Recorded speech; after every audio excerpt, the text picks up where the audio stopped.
Muito bem, pessoal, chegou a hora da nossa aula sobre segunda lei de Newton aqui no nosso curso completo sobre leis de Newton. E para ti que quer acompanhar o curso desde o início de forma bem organizada, fica ligado na nossa playlist, o link está aí para vocês na descrição, para tu poder acompanhar os vídeos na ordem correta do nosso curso, beleza? A gente viu numa outra aula sobre primeira lei de Newton, que a primeira lei de Newton trata dos casos em que a força resultante é zero.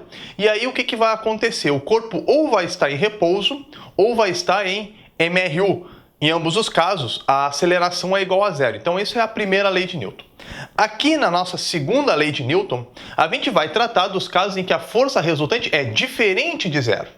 E o que vai acontecer nessa situação? Vai ter aceleração. O corpo vai estar sujeito a uma aceleração. A velocidade vai mudar. E o corpo não vai mais poder se manter em repouso e nem em MRU. Já que força resultante diferente de zero implica em aceleração, a gente tem que entender do que depende essa aceleração. E para começar, eu trago o seguinte exemplo que está aí no quadro. Eu tenho dois corpos, A e B, sendo que a massa do corpo A é menor que a massa do corpo B.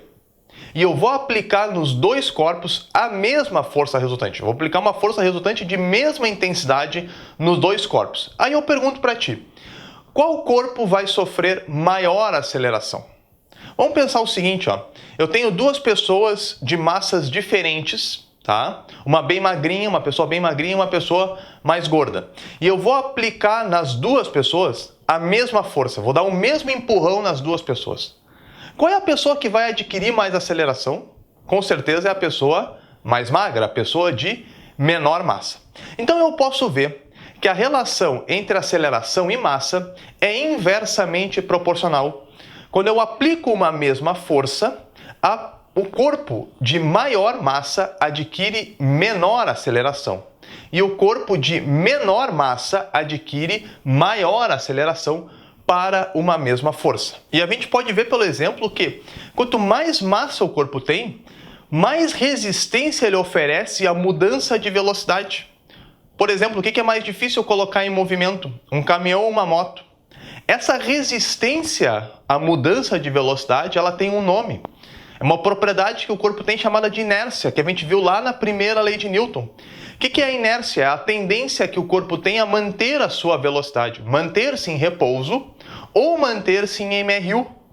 Corpos de maior massa têm maior inércia, portanto é mais difícil mudar a velocidade desse corpo. Corpos de menor massa têm menor inércia, portanto é mais fácil mudar a velocidade desse corpo. Mas a aceleração que um corpo sofre não depende só da sua massa. Também depende da força que a gente aplica nesse corpo. E para a gente entender essa relação, eu trago um outro exemplo. Está aí no quadro dois corpos de massas idênticas. As massas são iguais. E eu vou aplicar nesses corpos forças resultantes diferentes. A força resultante que eu aplico no corpo A é menor que a força resultante que eu aplico no corpo B. Ora, quando eu pego dois corpos idênticos e faço forças diferentes, o corpo que sofre maior força vai sofrer maior aceleração. E o corpo que sofre menor força sofre menor aceleração. E eu posso ver, então, que a aceleração e a força resultante são diretamente proporcionais. Mais força resultante implica em mais aceleração para um mesmo corpo. Como a força resultante e a aceleração são diretamente proporcionais, se eu aplico uma força Fr, vamos dizer que o corpo sofre uma aceleração igual a A. Se eu aplicar o dobro da força resultante, o corpo vai sofrer o dobro da aceleração, ou seja, 2A. Se eu aplicar o triplo da força resultante, o corpo vai sofrer uma aceleração que é o triplo da aceleração inicial, 3A. É interessante notar que, conforme aumenta a força resultante para um mesmo corpo, aumenta a sua aceleração na mesma proporção. Agora, se eu pegar a aceleração sofrida e a força resultante, dividir a força resultante pela aceleração sofrida, olha só o que vai acontecer. No primeiro caso, eu vou dividir Fr por A, depois eu vou dividir 2Fr por 2A e depois eu vou dividir 3Fr por 3A. Eu posso perceber que essa razão entre a força resultante e a aceleração, essa divisão entre os dois, vai dar sempre a mesma coisa. Por quê? Eu estou dobrando em cima da fração, estou dobrando embaixo da fração. Estou triplicando em cima da fração, estou triplicando embaixo da fração. Então, a fração vale sempre a mesma coisa. A força resultante dividido pela aceleração é uma constante, é algo que não muda. Essa constante tem um significado físico, é a massa do corpo. Porque vocês concordam comigo que a massa do corpo não muda, independentemente da força resultante aplicada ou da aceleração sofrida? A massa do corpo é a massa do corpo e vai ter sempre o mesmo valor. O corpo vai manter sempre a sua massa, não importa a força aplicada, não importa a aceleração sofrida.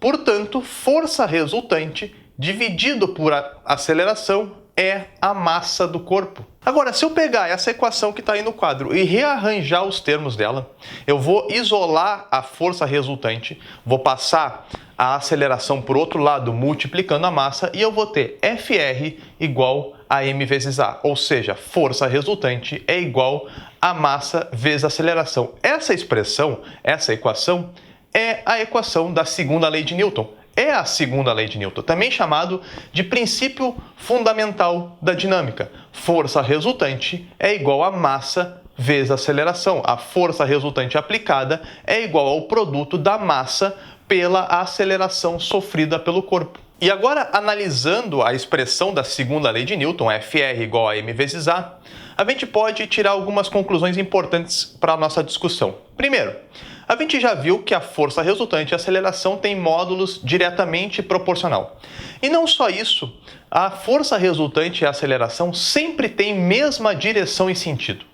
A aceleração sempre vai apontar para a mesma direção e sentido da força resultante que a criou.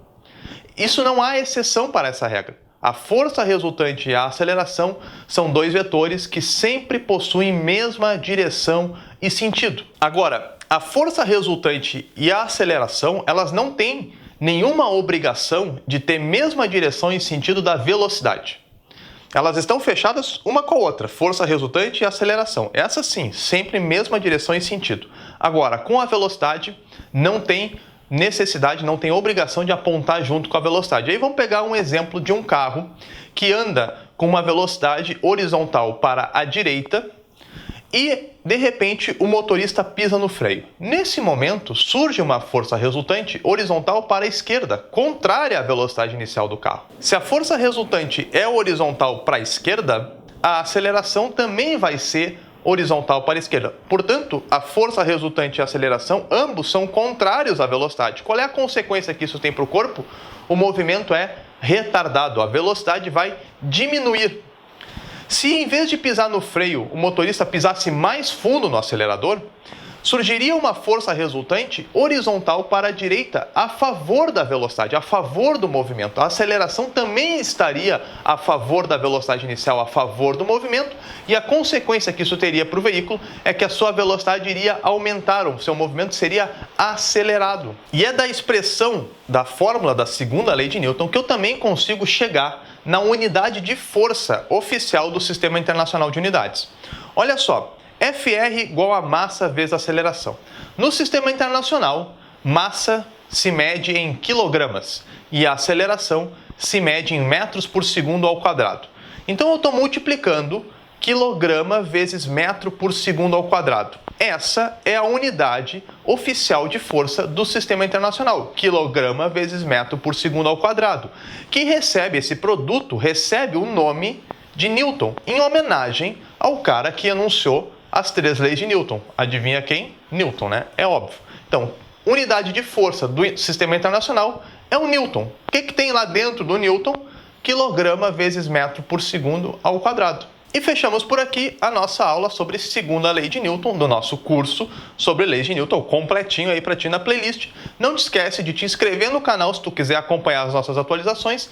E se tu curtiu esse vídeo, dá aquele teu like, compartilha aí com os teus amigos para ajudar o projeto e divulgar o nosso canal. A gente se vê numa próxima oportunidade. Fui nessa, falou!